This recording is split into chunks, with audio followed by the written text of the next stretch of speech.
Hey there, Pre-AP. We're on the last part of Community Ecology, and the last topic we're going to discuss about communities is called ecological succession. So what happens to a community whenever there is a disturbance? So make sure you have that highlighter and that pen or pencil that you just had for part 1 and 2. So let's go. So stability. Please highlight that is the community equilibrium, which to us, equilibrium is going to be, highlight, very little disturbance or change occurs over time. So what is a disturbance? Think about if someone disturbs you, someone's bothering you. Is being disturbed, is that a positive thing or a negative thing? And most likely, it's going to be kind of a negative thing. Being disturbed by someone, you usually don't like it. A disturbance in a community would be, if you want to put yourself some examples, that would be something like a natural disaster. Oh, doodle. Let's get this pen to work. Natural disasters.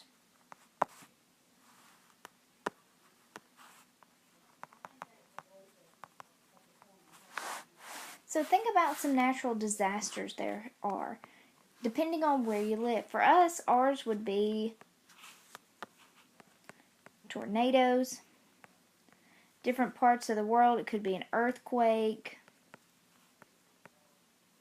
could even be a volcano, could just be a forest fire or man-made fire. So if you think about during the tornadoes, if you remember, back in 2011, there was a tornado that went through the Guntersville State Park, and it caused a lot of damage. That was a major disturbance.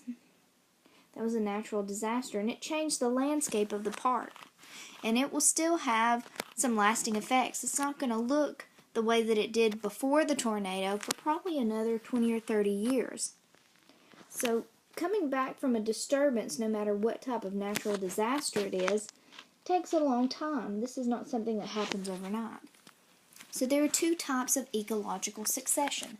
But let's make sure that we have that highlighted before we move on. So ecological succession is change in a community or the composition, what makes it up, due to time and disturbance. So if you think about it, that phrase due to time would be, well, or your plant life, is it dying out? Was there a disease that swept in? What's the deal here? And there are two types of succession that can occur, primary and secondary. And we'll discuss which one of those is which and why do they have the names primary and secondary. Also,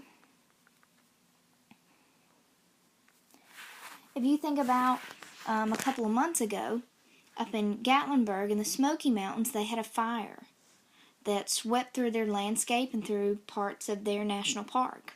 And that was a major ecological disturbance. Though it was produced by man, it is still considered to be a disturbance because it disturbed the landscape. It killed plant and animal species. And that parts of it are not going to look the same for a long time. So succession. We're going to talk about primary succession first. So please highlight that primary succession. Think about the word primary. Let us highlight that is starting from scratch. Meaning that, please put yourself a note here, that if you say the word starting from scratch with succession, please put the word no dirt, or fancy word, soil. You are starting from literally the ground up. There is no soil or dirt for plant life to be able to grow there, and therefore you're going to have something called a pioneer species. Let's highlight that. Pioneer species are things like lichen and moss, and I'll show you a picture of those in a minute. They actually break down the rock that is currently there because there's no dirt. They can cling to those rocks or, what have you that's left, and they're going to break down that rock into sediment and make soil. And then plants can grow. So our example is going to be Hawaii. So primary succession, Hawaii. Remember we kind of talked about that in an earlier video. Hawaii is an island.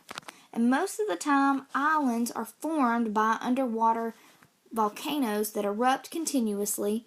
And as they erupt, that lava is going to pool and cool. And it layer by layer by layer until it reaches the ocean surface. And it's going to keep on erupting. And it's going to form an island.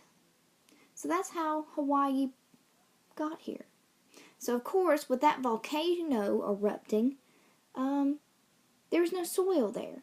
So because of that, please highlight Hawaii. It was a barren volcanic rock. Because that's what we see in this picture. There is no life there yet. So as time went on, there was a pioneer species that came in. This is lichen and moss. They're mixed together.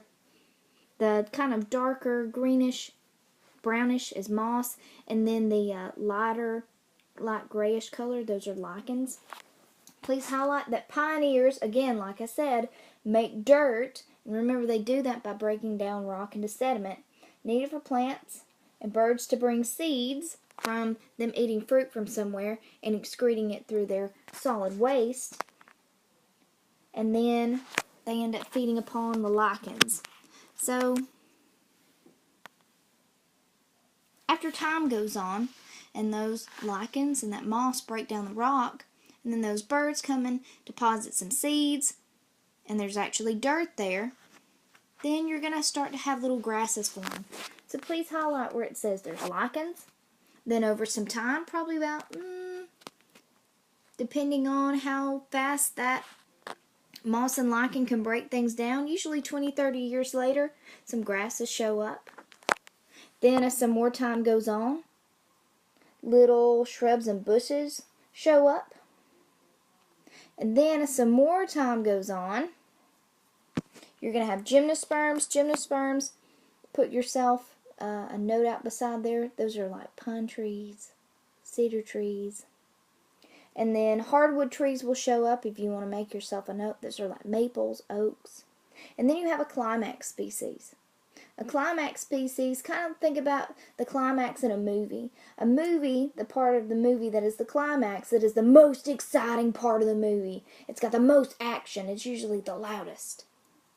Or it's the part of the movie where you think, man, those two people, they're finally going to get together. They're finally, going to have that happy ending.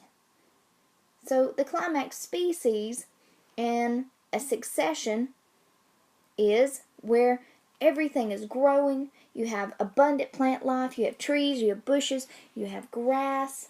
And then that means that animals are going to get to come on in. So please, let's highlight what a climax community is. In science terms, that's whenever a hardwood forest can exist in a specific area. Meaning if you can get oaks and maples and trees like those to grow, that means that you have really good soil, and that means that, hey, you're doing good. So that was primary succession. That was no soil, barren rock. Our second type of succession is secondary succession. And an example of this, if you would put this out beside there, it would be kind of like a forest fire, destroying the forest. Now, whenever a fire sweeps through a forest, it will take down the plant life, the trees, the bushes, the shrubs, the grass, but it won't destroy the dirt. The soil will still remain there. So let's highlight. This is the starting over at the grass level, not from scratch. Why? Put yourself a note out beside here. You have soil. You have soil that is already there. Therefore, you don't have to start over from scratch. So please highlight. This is also another example. I gave you one like farming of fields. Whenever you farm a field, you dig up most of the plant life there. Why? You need basic soil so you can plant your crop. So let's highlight. Oh, please also highlight, I did put this in there. Dirt already exists. Super important. You don't need that pioneer species, that moss or those lichens to come in and break down rock into sediment to make dirt. Well, because hot dog, it's already there. So let's look at this. Oh, doodle. Let's go back to the slide.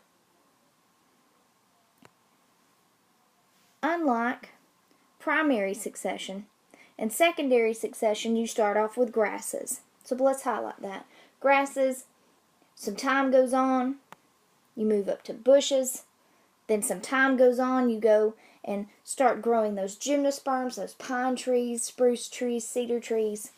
Then you head into hardwood trees. That's where you want to get to. That's your goal. And then you reach a climax species.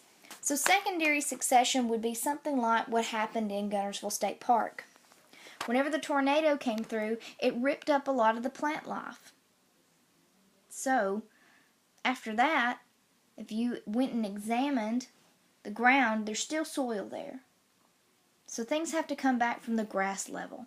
And if you go down there, if you go and look any part of the park, you're going to see secondary succession occurring right before your eyes. So you might want to go check that out sometime. Alright, that's it for community ecology. The next videos are going to be on ecosystem dynamics. So I hope that was helpful, guys.